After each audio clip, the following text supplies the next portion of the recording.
फरमाते हैं, सर भला क्या कोई जाने कि है कैसा तेरा, औलिया मलते हैं आँखें वो है तलवार।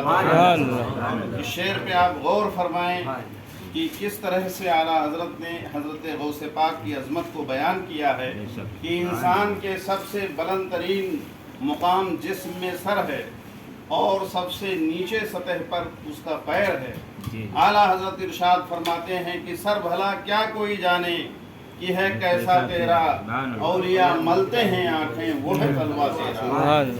क्या दबे जिसमें हिमायत कहो पंजा तेरा, शेर को खतरे में लाता नहीं कुत्ता तेरा। मुर्ग सब बोलते हैं बोल के चुप रहते हैं, हाँ सील एक नवा संज रहेगा तेरा। तो हुसैनी हसनी क्यों न मुहय्युद्दी हो, ऐ खिज़र मजमे बहरैन है दरिया तेरा।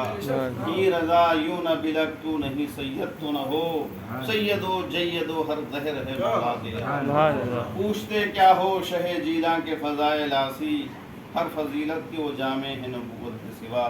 आइए हम और आप इंतहाई अक़ीदत व एहतराम से अपने और तमामी कायनात के आका मौला हुज़ूर रहमत आलम नूर मुजस्सम रूही ख़ुदा जनाब मोहम्मद मुस्तफ़ा सल्लल्लाहु तआला अलैहि वसल्लम की मुक़द्दस बारगाह में दुरूद पाक का नजराना पेश करें और मौलाना मोहम्मद मौलाना मोहम्मद सलातो व सलाम अलैका सय्यदी या रसूलल्लाह, सलातो व सलाम अलैका सय्यदी या हबीबल्लाह। आज आली जनाब मोहम्मद अख्तर सिद्दीकी साहब ने अपने इस मकान में खैर व बरकत का गंजीना इकट्ठा करने के लिए हुजूर रहमत आलम ताजदार मदीना जनाब मोहम्मद मुस्तफ़ा सल्लल्लाहु ताला अलैहि वसल्लम की याद में ये जो महफिल सजाई है, यकीनन लायक मुबारकबाद हैं कि अक्सर ये फातिहा की और नज़र की महफिलें सजाया करते हैं और बारगाहे गौसियत माब में और बारगाहे हुजूर रहमत आलम सल्लल्लाहु ताला अलैहि वसल्लम में चराज अक़ीदत पेश करने के लिए उलमाए किराम को मदऊ किया करते हैं। परवरदिगार इनकी उम्र में, सेहत में, कारोबार में बरकतें अता फरमाए और इनको जिंदूनी रात चौगुनी तरक्कियाँ अता फरमाए। यकीनन ये वो हस्तियाँ हैं कि जिनके एक निगह करम से ज़िंदगियाँ संवर जाती हैं और जिनके एक निगह करम से लोगों की किस्मतें बदल जाया करती हैं।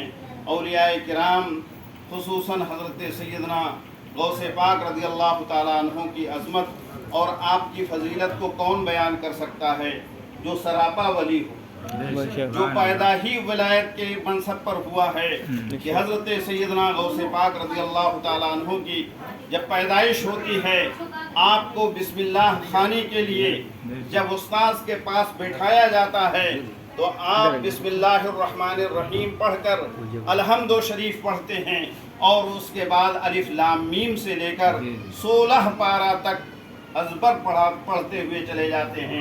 सुभान अल्लाह। उस्ताद हैरान हो जाते हैं कि हुजूर आज तो इब्तिदा है और ये आपने कब से आमोख्ता कर लिया। तो हज़रत गौसे पाक रज़ी अल्लाह ताला अन्हु जवाब देते हैं कि मैं जब माँ के शिकम में था, मेरी वालिदा मोहतरमा कुरान मुक़द्दस की तिलावत किया करती थी, मैं उसे अज़बर कर लिया करता था, याद कर लिया करता था। सुभान अल्लाह।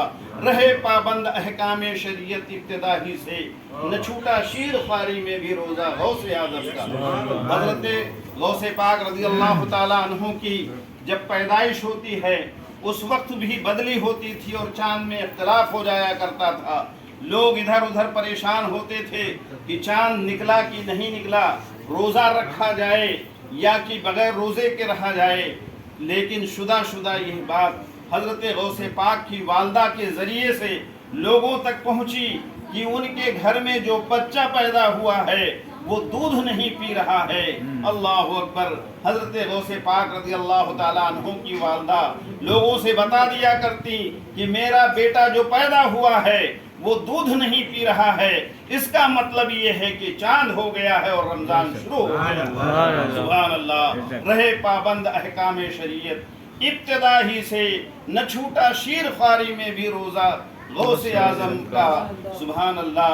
हज़रत गौसे पाक रज़ी अल्लाह ताला अन्हु से पूछा गया कि आपको अपनी विलायत का इल्म कब हुआ, तो आप इरशाद फरमाते कि जब मैं मकतब में पढ़ने के लिए بچوں کے درمیان جاتا تو میرے آگے پیچھے سائے چلا کرتے تھے، اور چلتے ہوئے لوگوں سے یہ کہا جاتا تھا افسحوا لولی اللہ، افسحوا لولی اللہ، اللہ کے ولی کے لیے جگہ کشادہ کر دو، اللہ کے ولی کے لیے جگہ چھوڑ دو۔ چنانچہ حضرت غوث پاک رضی اللہ تعالیٰ عنہ مکتب میں آپ درس حاصل کرتے ہیں، یہاں تک کہ چند ہی دنوں میں 18 سال کی عمر میں آپ ایسے متبحر عالم ہو گئے کہ جیلان میں کوئی ایسا نہیں رہ گیا کہ جو آپ کو پڑھا سکے۔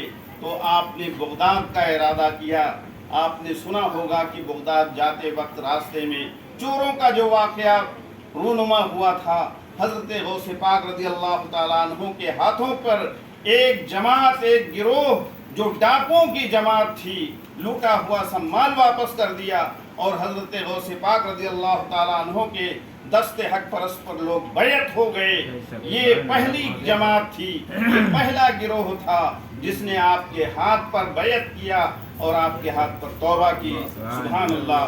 جب حضرت غوث پاک رضی اللہ تعالیٰ عنہ بغداد کی سرزمین پر تشریف فرما ہوتے ہیں، اس وقت آپ نے حضرت احمد ابو العباس حماد بن دباس رضی اللہ تعالیٰ عنہ سے علم سیکھنا، علم پڑھنا شروع کیا۔ حضرت غوث پاک رضی اللہ تعالیٰ عنہ کی یہ شان تھی کہ لوگ آپ کو اجمی سمجھتے تھے اور لوگوں کے دل میں حسد پیدا ہوا۔ چنانچہ آپ واعظ فرمایا کرتے تھے، لوگوں کو نصیحت اور درس کے لیے محفلیں ہوا کرتی تھیں۔ آپ کے محفل میں بے تحاشا لوگ آیا کرتے تھے، ہزاروں ہزار کی تعداد میں یہودی، عیسائی، نصرانی، مجوسی، گنہگار، چور، چنڈال، ہر ایک آپ کی محفل میں آتا، اور جو بھی آپ کے وعظ اور نصیحت کو سنتا تھا وہ آپ کا گرویدہ ہو جایا کرتا تھا، وہ آپ کے ہاتھوں پر اپنا دست حق پرست قبول کر لیا کرتا تھا، آپ کے ہاتھوں مرید ہو جایا کرتا تھا۔ حضرت غوث پاک رضی اللہ تعالیٰ عنہ کے ہاتھوں پر ایک جماعت آئی کہ ان کا امتحان لیا جائے، دیکھیں کہ غوث پاک رضی اللہ تعالیٰ عنہ ہمارے سوالوں کا جواب دے دیتے ہیں یا نہیں۔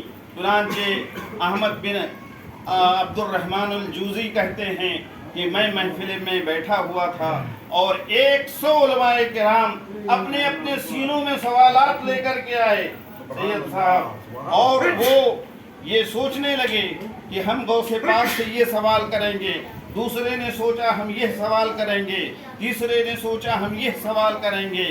سینکڑوں لوگوں نے، علماء کرام کی جماعت نے، ہر ایک نے یہ سوچا کہ ہم الگ الگ